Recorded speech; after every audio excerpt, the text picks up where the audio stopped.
بسم اللہ الرحمن الرحیم۔ محترم سامعین و حضرات، ارشاد باری تعالیٰ ہے، اعوذ باللہ من الشیطان الرجیم، بسم اللہ الرحمن الرحیم، الذی خلق الموت والحیاة لیبلوکم ایکم احسن عملا وهو العزیز الغفور۔ اللہ تعالیٰ نے موت و حیات کو پیدا کیا تاکہ دیکھے تم میں سے کون اچھے اعمال بجا لاتا ہے، وہ بڑا طاقتور اور معاف کرنے والا ہے۔ اللہ پاک نے موت و حیات کو اس لیے پیدا فرمایا تاکہ دیکھے کہ اعمال صالح کون بجا لاتا ہے۔ یہ دنیا ایک امتحان گاہ بنا دی گئی ہے۔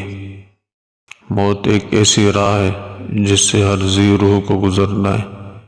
ابتدائے آفرینش سے قضاء و قدر کا سلسلہ جاری ہے اور ہر ذی روح کو موت کے ذائقے سے ہمکنار ہونا ہے۔ موت ایک اٹل حقیقت ہے جس سے کوئی انکار نہیں کر سکتا، لیکن ہر شخص کے ذہن میں موت کے بعد ہر شخص کو اپنے اعمال کے موافق اللہ کی جزا و سزا کا مزہ چکھنا ہے، چاہے وہ قبر میں ملے یا روز آخرت میں۔ محترم سامعین، ہم میں سے ہر شخص کو قبر میں بھی اپنے اچھے اور برے اعمال کی جواب دہی کے لیے تیار ہونا ہے، اور ہر گناہگار شخص کو قبر میں عذاب ہوتا ہے، اور ہر نیک شخص پر قبر میں انعامات الہی نازل ہوتے ہیں، اگرچہ انسانی آنکھوں سے دیکھ نہیں سکتی، مگر بعض دفعہ اللہ تعالیٰ جزا و سزا کا حال اہل دنیا پر منکشف کرنے کے لیے خود انہی کے ہاتھوں ان پر کسی قبر کی حالت بھی کھول دیتے ہیں۔ مثلا کسی کفن چور نے کوئی قبر کفن چورانے کی غرض سے کھولی تو قبر میں راحت و عذاب کا حال دیکھ کر یا تو خوف و دہشت سے مر گیا، یا پھر راحت خداوندی کا نمونہ دیکھ کر توبہ کر لی، یا پھر کسی قبر کی منتقلی میں اللہ نے قبر والے کا حال دکھلا دیا۔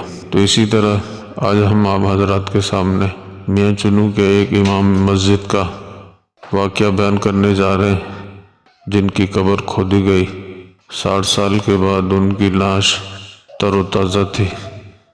آئیے اس واقعے کو سنیں اور ایمان کو تازہ کریں۔ امام مسجد کی قبر کا 60 سال بعد کھولنے کا واقعہ۔ ایک دوست میاں چنو میں رہتے ہیں۔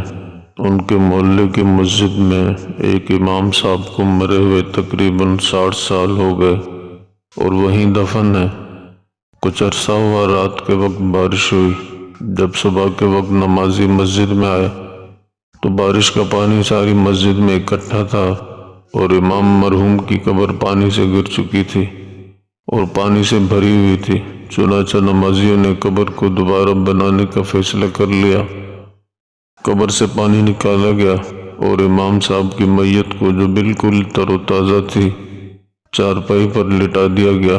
ان کی داڑھی کے بال ویسے ہی محفوظ تھے، ہاتھوں کو ہلایا گیا تو بالکل زندہ آدمیوں کی طرح تھے، اسی طرح ٹانگوں کو بھی بالکل ٹھیک پایا۔ ایک اونچی جگہ پر قبر بنا کر امام صاحب کو زمین کے حوالے کر دیا گیا۔